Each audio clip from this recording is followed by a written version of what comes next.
is the best place you get your inspiration? Oh my God.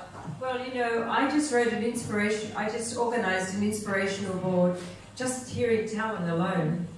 You know, I'm just looking at the, you know, just what this city has to offer.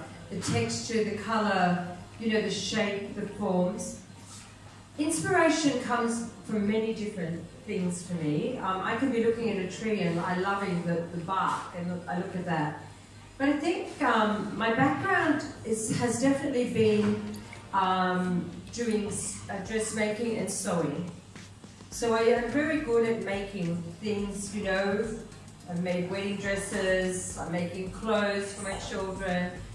And I always believe that I challenge myself every time, because I think if I have a piece of fabric, that I can turn it into a dress, that I can make hair like a piece of fabric. So I'm always going to push myself to create a fabric with hair. And then I often look at whether it's origami, whether it's different smocking, whether it's different things with pleating and folding. They're some of the things that I've worked on more of late. So I remember walking through Sydney, and we have lots of beautiful Victorian ironwork on the buildings. And one was this beautiful pattern. And I took a photo of it, and it was just like lace, but it was iron. And I went home and I thought, you know, that lace is so beautiful, I could make hair like lace. So then I started to challenge myself just by looking at that piece of iron. How could I make hair look like lace? So then I started to get my hair out, and I started to try and twirl it and do things that I never looked good. And then I was actually at a fabric shop, and I found a piece of fur. And I took the fur piece, I just bought a little piece of fur home, chopped all the hair off it, sprinkled it all over the kitchen bench. I thought, oh, this is starting to look like lace now. So then I thought, how can I make it hold together? So I tried hairspray, that didn't work.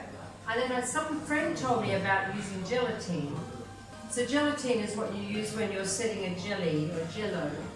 So I put some gelatine in a bottle with some hot water and sprayed it all over the fur, and then all of a sudden it all started to sit together, and it dried in like a sheet of lace.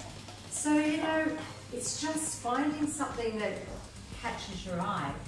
I mean, I love Pinterest. I think Pinterest has some good things. I love to follow certain people on Instagram. Eugene Solomon, Angelo Samanara, Guido, all these different people really inspire me with what they're doing. So I'm looking at what they're doing. I don't like to ever copy anybody. I like to look at their ideas and think, how can I maybe make this more like my own?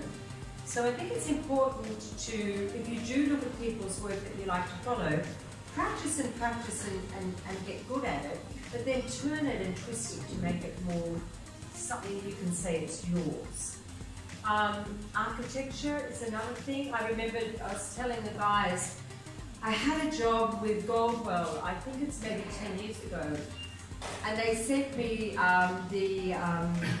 the museum, it's the Bilbao, what's the big, what was it, the Guggenheim Museum in Bilbao, and I'd never heard of this building, and when I got the books and started to look at it, it's this beautiful building that has beautiful textures and shape and things like that. And this is what they wanted me to use for my inspiration. So I didn't know how to make hairstyles out of the Guggenheim, but then I started to work thinking, okay, they're looking for the texture, they're looking for the shape, and you know, in time, after maybe 3 months, I was able to create for them 6 really beautiful images, which I came into Germany to shoot, and you know, those images I still see hanging in salons around the world.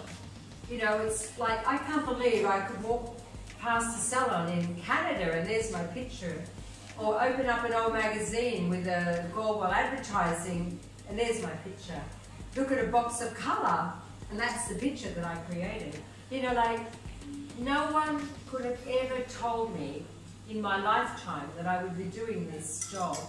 and having these amazing experiences. It's pretty exciting, really. Ooh. So, yeah.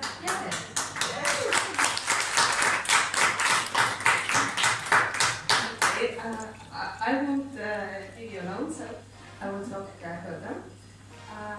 A question: if you like so much a fabric, then how hard you are on the stylists who will create the dresses and all the edges? I've got to tell you, there's a Dutch designer. I'm sure you would know this, Iris van Herpen. Does anyone know this? Yeah. Iris, we need to look at Iris's clothing. Oh my God! And everything she does, I truly believe, can transfer into hair. She does some of the most amazing designs of, you know, just using fabric and metal and different things like that. So she's a great inspiration for me. I even had one of her dresses copied for one of my big shows because I loved her so much. So yes, fashion designers, I'm always, every time all the runway shows are coming, I'm constantly looking at the runway shows. Now I know a lot of the hair from the runway is not really that usable for the salon environment. So I try to look at that as a whole.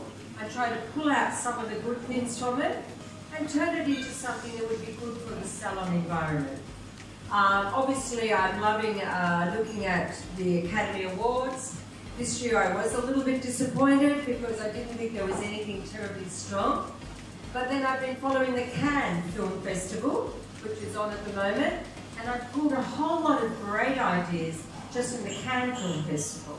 So what I try to do, which is wonderful with Instagram, you'll see a post with some particular, you know, actress, and then underneath they usually have the credits. So if they don't have the credits, you usually go into their post, and then you'll generally find who the hairdresser is, and then you find the hairdresser, and the hairdresser is usually doing a little bit of a demonstration on how they created the hairstyle.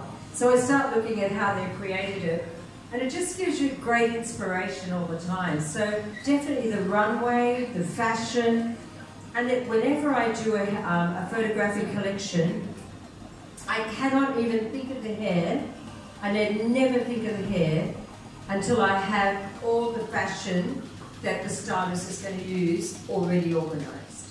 Because I believe you have to know what they're going to wear before you can put something on the top.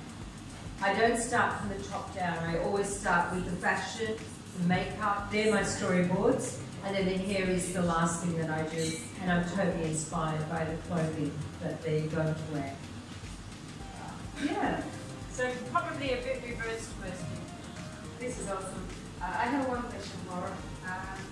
So, you are passionate about your work and also about the family.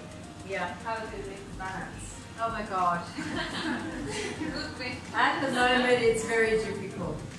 I tell you the one thing I always say to young mothers, because I remember being a young mother once, and how frustrated and how what's the word I'm looking for? How bad I used to feel being a working mother. I remember in my time as a young mother, mothers never really worked. It's more now that you're working. And I remember going to the children's preschool, and everybody, they were all planning things, and then they're asking me to be on a roster. And I'm saying, well, you know, I have to work. And they're looking at me like I'm poison. And I felt so guilty to be a working mother in that many years ago. Because my oldest daughter is 45. So 40 years ago, I felt very, very guilty as a mother. And the one thing I always said, okay, I do have to work. I have to make money. So what can I do to make a good balance? So I always made sure that every day that I had off, it was not about work and the kids, it was about only the children. So I always made special days.